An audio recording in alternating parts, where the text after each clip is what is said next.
उसमें भी हो सकती थी, मगर जो हो गई उस पर नहीं जाना चाहता, आगे बढ़े। अब चूंकि एक वक्त ऐसा भी आया कि जब वो जो सवारी थी ना बुराक, वो नीचे रह गई। अब बुराक में भी हिम्मत न थी कि वो आगे बढ़ती। अभी आपने सुना कि सरकार ने मेराज के रात जहन्नम की बहुत सी वादियों को देखा, मुस्तफा ने जन्नत में भी देखा, और वहां भी फिर वो रिवायतें आपने बारहा सुनी होंगी कि बिलाल के कदमों की आहट को मेरे मुस्तफा ने जन्नत में सुना। वो आप तमाम चीजें सुनते रहते हैं हमेशा, उनसे कता नजर करते हुए जल्दी से आगे बढ़े। एक वक्त वो आया कि फिर हुजूर के लिए रफ नामी एक सवारी आई, सरकार उस पर सवार हुए। फिर एक वक्त वो आया कि उसने भी साथ छोड़ दिया। फिर बुक्काए नूर आया, सरकार बुक्काए नूर में गए। अब मैं 2 बजे रात के जरा आपकी तवज्जो चाहता हूँ, सुनिएगा। बताओ मुझे जिब्राइल जो साथ ले जाने के लिए आया था वो तो नीचे रह गया, सवारी नीचे रह गई, साथी नीचे रह गया, बुक्काए नूर नीचे रह गया, रफ नीचे रह गया, बुराक नीचे रह गया, सिदरा नीचे रह गया, सातों आसमान नीचे रह गए, काबतुल्लाह नीचे रह गया, बैतुल मुकद्दस नीचे रह गया, बैतुल मामूर नीचे रह गया, जन्नत नीचे रह गई, हत्ता के अर्श नीचे था, कदम मुस्तफा ऊपर थे।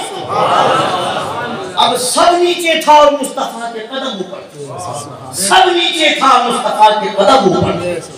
अब ये सारी चीजें नीचे थी। अब यहाँ गौर से सुनिएगा बात। एक बात भी बताइए, मैं अल्हम्दुलिल्लाह हमारे उलमा भी जाते रहते, मैं भी जाता रहता। जब किसी नए शहर में हम लोग जाते हैं, कारी साहब जानते कि कोई स्टेशन पे एयरपोर्ट पे हमें लेने के लिए आता, हमें नहीं पता कौन सा रास्ता कहाँ को जाएगा। एक शख्स आता है जो हमें लेकर के चला जाता है, तकनी करी छोड़ने आ जाता। जब आप किसी नए शहर में जाएंगे तो गौर से सुनना इस मुद्दे को, नए शहर में जाएंगे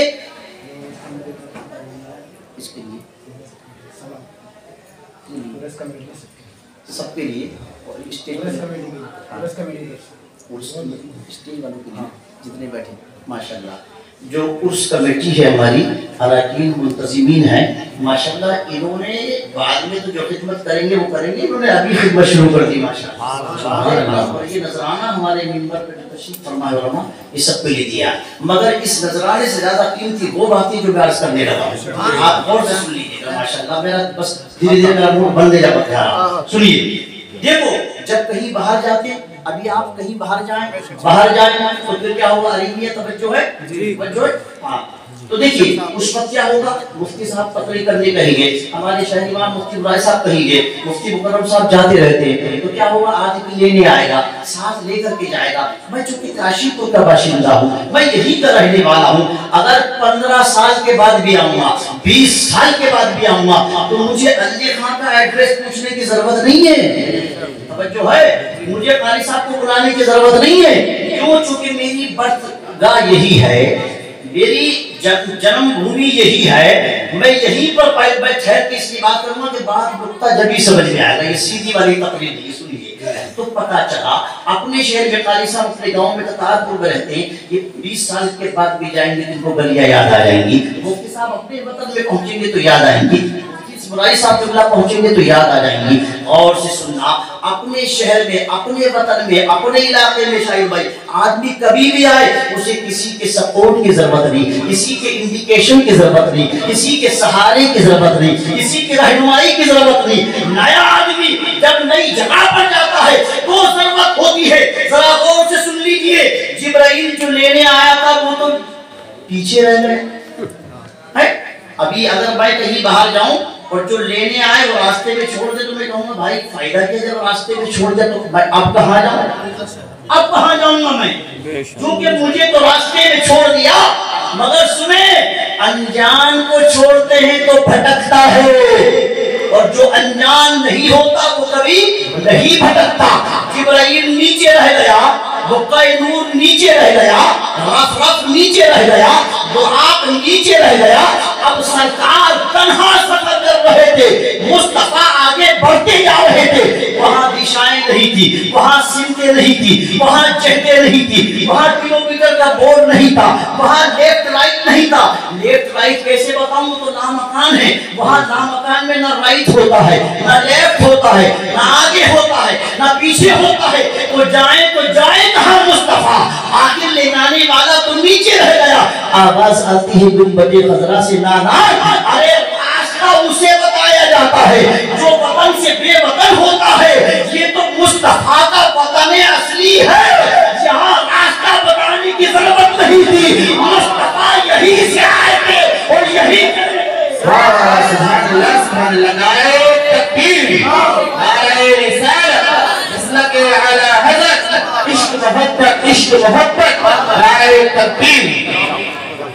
रास्ता उसको बताते हैं जो अजनबी होता है। मुस्तफा वहीं से आए थे और मुस्तफा वहीं के मेहमान हैं। कौन है जो हमको रास्ता बताए? समझ में आ रही बात? कौन है जो मुस्तफा को लेफ्ट राइट करवाएगा? क्या जरूरत थी जिब्रील की? जिब्राइल की क्या मजाल है कि मेरे मुस्तफा को रास्ता बताए? यूं कह लीजिए कि आज जिब्राइल की भी मेराज हो गई कि मुस्तफा के साथ सफर मिल गया। वरना जिब्राइल की क्या हैसियत है कि हुजूर की रहनुमाई करे? वो कैनूर की क्या मजाल है कि मुस्तफा को लेके चले? अब सुनो, मैं जो बार बार कह रहा हूँ ना, जिस्मानी सिचुएशन में मेराज हुई, वो मरहला अब चूंकि मेराज हकीकी का था। जहाँ तक जिस्म की जरूरत थी वहां तक जिस्म रहा, जहाँ तक नूर की जरूरत थी वहां तक नूर रहा। अब वो आया जिसे हम न जिस्म कह सकते हैं न नूर कह सकते हैं, उसे सिर्फ हकीकत मुस्तफा कह सकते हैं। क्योंकि अगर नूर कहेंगे तो नूरी तो पीछे रह गया, अगर सिर्फ नूर कहूं तो जिब्राइल जैसा नूरी तो आजिज होकर नीचे ठहर गया, मुस्तफा आगे बढ़ते चले। अब जब आगे बढ़े तो सुने गौर से। अब बतकाज़े बशरियत समझाने के लिए जुमला बोलता हूँ। दिल नाजुक पे इसको घबराहट नहीं कह सकता, थोड़ा सा मलाल आया, तबीयत पर थोड़ा सा बोझ आया, समझे? तो जब बोझ आया तभी रब की रहमत को प्यार आया और रब ने फरमाया, जुमला गौर से सुनिएगा, मोहम्मद ठहरो, आपका रब आप पर सलात भेज रहा है। आपका रब आप पर। और रिवायत में आता कि ये आवाज जो आई ना, ये आवाज यारे गार सिद्दीक़ अकबर की आवाज में आई है। जब आदमी तन्हा होता है तो अपने करीबी दोस्त की याद आती है। जब आदमी तन्हा होता है तो उसे उसकी याद आती जो दिल के सबसे ज्यादा करीब होता है। और वो जानता था मेरे महबूब को अगर राहत मिलेगी तो अबू बकर की आवाज में मिलेगी। इस सदा को अबू बकर की आवाज में बुलंद किया गया, ऐ मोहम्मद ठहरो, आपका रब आप पर सलात भेज रहा है। तशरीफ फरमाए, सलात का लफ्ज़ कुरान में बहुत से माना में 14, 15, 18 माना में इस्तेमाल हुआ है। यहाँ सलात से मुराद नमाज नहीं है, सलात से मुराद इबादत नहीं है, सलात से मुराद दुआ नहीं है। उलमा फरमाते हैं यहाँ सलात से मुराद कुर्ब है अल्लाह का।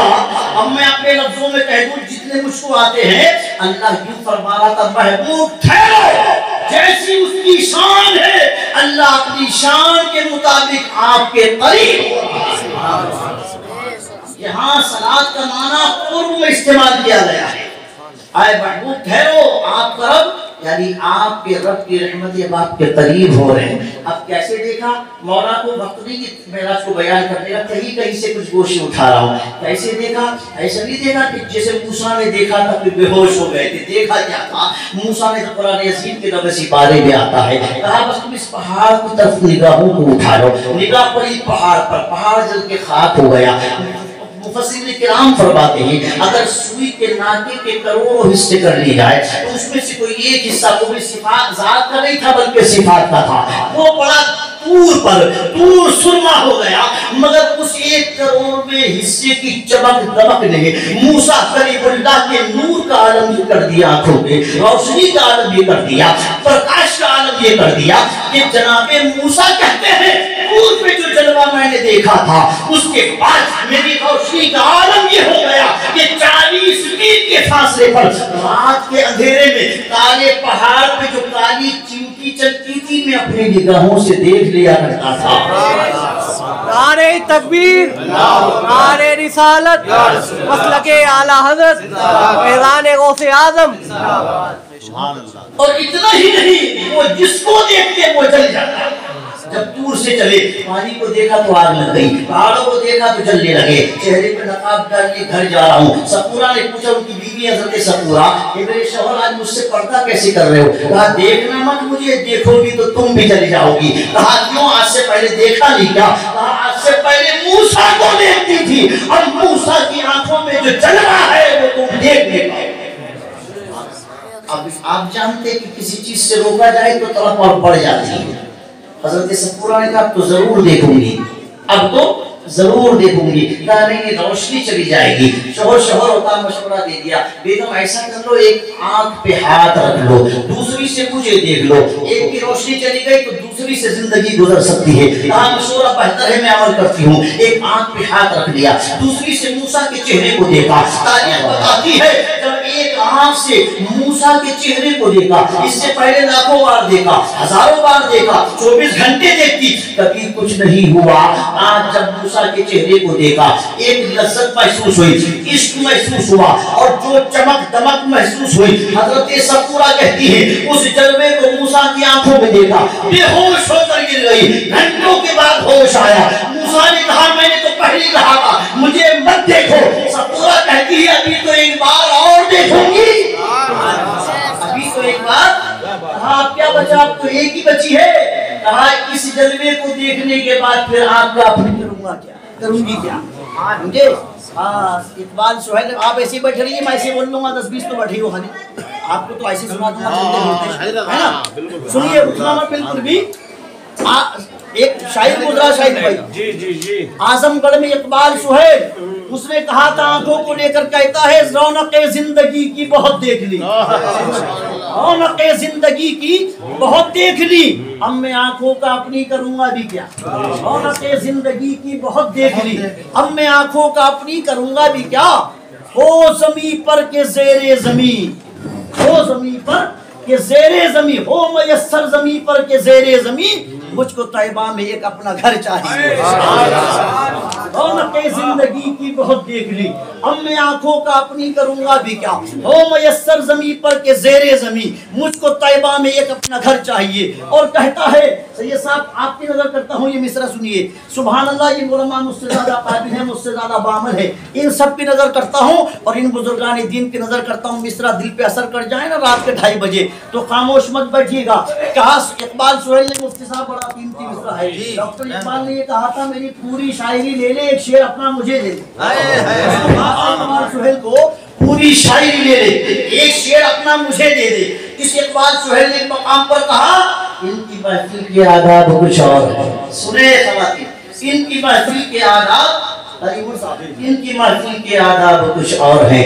कहता है कि लब कुशाई की जुर्अत मुनासिब है, इनकी महफिल के आदाब कुछ और हैं। लब कुशाई की जुर्अत मुनासिब नहीं, इनकी सरकार में इल्तिजा के लिए जुम्बिशे लब नहीं चश्मे तर चाहिए।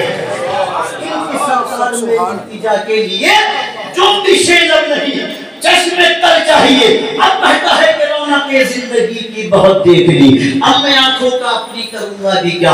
हो मयस्सर ज़मीन पर के ज़ेरे ज़मी, मुझको तैबा में एक अपना घर चाहिए। समझे। हजरत सफूरा ने कहा अब तो और देखूंगी। कहा बेगम दूसरी की भी रोशनी चली जाएगी। कहा इस जलवे को देखने के बाद रोशनी की जरूरत है किसको, देखने की जरूरत है किसको, नकाब हटाओ चेहरा दिखाओ। कहा फिर समझाओ रोशनी चली जाएगी, मगर नहीं मानी। इश्क ने फिर उभारा। हजरत सफूरा ने कहा अंजाम की परवाह आशिक कभी नहीं करते, याद रखिए आप। है एक आशिक ने कहा था ये जिब्राइल थे जो साहिब अक्ल थे, ये जिब्राइल थे जो साहिब अक्ल थे और जो सिदरा पर कह रहे थे हुजूर आगे बढ़ूंगा तो जले जाऊंगा, आगे बढ़ूंगा। अगर होते अबू बकर तो कहते अंजाम की परवाह कौन करता है सरकार, आप कहते हैं तो जरूर था जो अक्ल का इस्तेमाल कर रहा था। अबू बकर जैसा आशिक होता तो कहता सरकार आपके कहने के बाद फिर कौन रुकता है, जरूर जाऊंगा। नारे तकबीर, नारे रिसालत, मसलके आला हजरत, शान अबू बकर सिद्दीक, नारे है लिबासे बशरी में तुमको। जिब्राइल भी कह रहे थे जब से देखा है, फरिश्तों ने मुखालफत की थी ना इंसान की तख्लीक की, जब से देखा है लिबासे बशरी में तुमको, हर फरिश्ते की तमन्ना है कि इंसान बने, हर फरिश्ते की तमन्ना है कि इंसान बने। हज़रत गिरामी वक़ार जरा गौर कीजिएगा। हज़रत सफूरा ने कहा जरूर देखूंगी। कहा बेगम रोशनी चली गई, कहा कोई टेंशन नहीं, अब रोशनी का क्या करूंगी इसको देखने के बाद, इससे बेहतर भी कोई जलवा ज़मीन व आसमान में हो सकता है क्या। मेरे शौहर अंजाम की परवाह आशिक कभी नहीं करते हैं। समझिए हज़रत इब्राहिम बिन अदहम समंदर खुश करने चले गए, समंदर खुश करने। खिज़र अलैहिस्सलाम को अल्लाह ने भेजा। खिज़र पहुंचे, जाकर के बोले बाबा क्या कर रहे हो। कहा समंदर खुश कर रहा हूँ। क्यों। कहा पानी खुश्क हो जाएगा, मोती निकलेंगे, बादशाह को दूंगा तो बेटी से निकाह हो जाएगा। तो मुस्कुरा के खिज़र बोले बाबा कभी समंदर खुश्क होता है? सुबह से शाम कितना पानी निकाला? कहा 400-500 बाल्टी निकाल लिया। कहा समंदर खुश्क हुआ? जुमला सुने, हजरत इब्राहिम बिन अदम बोले, खिज़र बोले कभी समंदर खुश्क होता है? इब्राहिम बिन अदम बोले आशिक कभी थकता है? अरे समंदर खुश्क हो या ना हो मुझे तो मेरा काम करना है।